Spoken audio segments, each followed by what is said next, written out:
first slide. Thank you so much. Okay, now we're ready to begin. How are you tonight?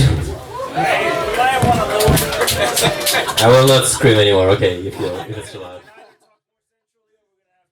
Alright. Is it good now? You're happy with the volume? Cool. So, everyone, happy to see you all tonight. I'm gonna tell you how we use computers to save lives tonight, but first I must warn you, because to talk about how we save lives tomorrow, I also must talk about how we don't save lives today. So there will be loss of life mentioned in my presentation. If you are sensitive, be advised. My topic is to talk about healthcare. This is the picture I found on the internet when I googled for healthcare. And in my personal opinion, that's not what modern healthcare that I personally experience is. Like when I go to the doctor, that's not how it looks at all. Maybe we can do some interactive things. Can I see the hands if anybody went to a doctor here in Denmark and the doctor told them, oh, just go home, drink some tea and relax and that's gonna be fine. Okay, that's surprisingly many hands. And this is, I think this is a big problem. I mean, yes, of course, relaxing is a good idea for some diseases, but not for all of them. And what's more important, we never figure out why I was sick, right? Like, we never investigate really into this. And as a result, any of the people in the audience older than 30 years, maybe? Do we have any?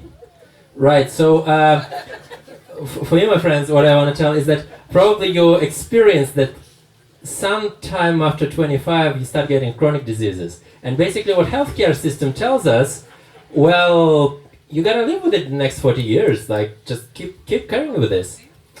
I find it really, really strange, and you know there is one area of human actions, if you wish, where we don't do that. There is one area when if something happens, and if specifically people die, we throw all the money in the world, we hire the best experts in the world, and we are not stopping until we figure out what happened and how we can prevent it in the future. This area is aviation, and this is a Boeing 737 MAX 8. This is a pinnacle of modern aviation design, such a pinnacle that on March 10, 2018, it crashed and killed 150 people on board. And if we treated aviation safety as we treat healthcare today, what we would have said, oh, we know, airplanes fly and they're pulled by gravity. So it's in an airplane's nature to be pulled down and crash sooner or later. So if it bothers you that airplanes crash, well, why don't you go home and drink some chamomile tea and relax? Luckily, that's not what we do with aviation, right? And what we do in aviation, then regulators and companies throw tons of money and hire the best experts they can so that we can find out what happened and prevent it in the future. In this case, if you know, maybe all the Boeing 737 MAX were grounded for 2 years all over the world. And I think this is what's happening to healthcare. It's coming, it's just not there yet, but we are coming there. And I want to tell you about what I'm doing. My area of research is called bioinformatics, and I think I want us to be a bit imaginative tonight, because I think what's coming for us is that we will, just like we investigate air crash, we will investigate every single disease and every single person who got sick or died tomorrow in the same way as we investigate airplanes. I know it sounds unrealistic, but heavy metal machines, heavier than air, flying around us also sounded unrealistic in 19th century. So I think we should be a bit unrealistic tonight, what do you say? Yeah! Cool. So I do what's called bioinformatics, and these are not the fonts I've chosen, but oh well. Basically it means that I combine biology and healthcare, and I combine technology and medicine, and technology and informatics on the other side. I work particularly, and my colleagues, we work with DNA. We try to find out what differences in my DNA and your DNA make me having one disease and you having some other disease. In particular, I want to talk about a project that my colleagues and I did regarding the DNA, where we tried to find out what happened with some kind of airplane crashes, if you wish. Although our airplanes were not airplanes, they were people. They were children born with genetic disorders. And DNA is consistent of nucleotides, if you remember. So what we suspected that these kids, for whatever reason, they had some malfunctioning nucleotide in their DNA, just like a malfunctioning detail in an airplane. We wanted to find out what it is and how it is and kind of conduct our own investigation. And for that, we just needed to use this simplified version of the graph that we are using. And it is very complex, I must be honest here. And this is where I want to say that automation actually saves lives. And I don't want to talk as much about the genetics behind it as much as automation behind it. Because you know, if you want to follow this protocol, what you need to hire some PhD graduates. First of all, they're going to work really slowly, manually. It's going to take forever to train them. And then, you know, sometimes they're just going to get a hangover from the party, come and make some mistakes, and you will get a wrong investigation, wrong result. If you automate these people, if you kind of take their consciousness from their brain and upload it into the computer, we can literally save lives by automating, because computers never get tired and they can repetitively do the same task. How exactly we did it? So basically automation is my work, you know, like we take these protocols I mentioned and we put them in a computer. And why it's good? Because computers never fall asleep, as I said, they never get tired, they work 24/7. And what's more important, we can take all the knowledge of all the smartest minds in the scientific community, put them in a computer, and it will remember it for us, so you don't have to. Basically what we did, this is the half of what it did, this particular protocol.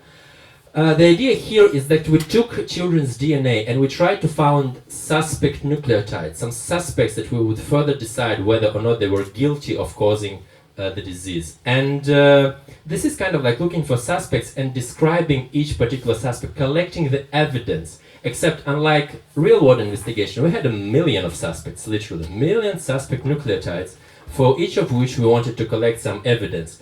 And this evidence was consisting of 24 different evidences. Some of them were kind of like alibi for our suspects, some of them were kind of like red flags.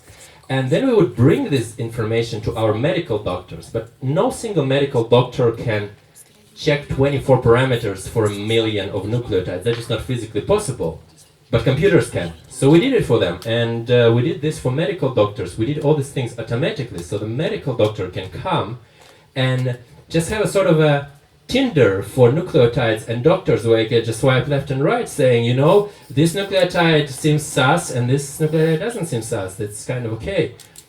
And this is basically what we did to doctors, but I also want to wrap up my presentation tonight telling what we did to the patients, because think about a child that was born with genetic disease.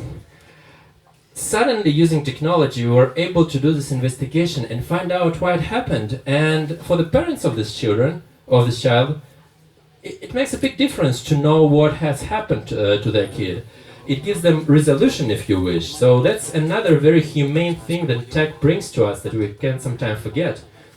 And what's more important, just like in aviation, we can now prevent the future crashes. There is a procedure during the IVF, during the in vitro fertilization, that parents can undergo if they want, to prevent their future kids from having the same disease, from crashing these new airplanes in the same way. And this is kind of when I want to wrap around and go back to where I began. As I said, aviation is safe because we conduct investigations. No airplanes crash because we almost no airplanes crash, unfortunately, because we thoroughly investigate what happened and we find how to prevent in the future whatever happened with this particular airplane. And I think we're getting there, and this is my take-home message for you tonight, guys. Bioinformatics is this area of research that I'm doing and that allows us to do these investigations, and tomorrow hopefully we will be able to do these investigations for every single person who ever gets sick or ever dies, find out why it happened, and as a result, not tomorrow, but the day after tomorrow, maybe we will live in a world where nobody ever gets sick and nobody ever has to die. That's all what I had for you tonight, guys. Thank you so much.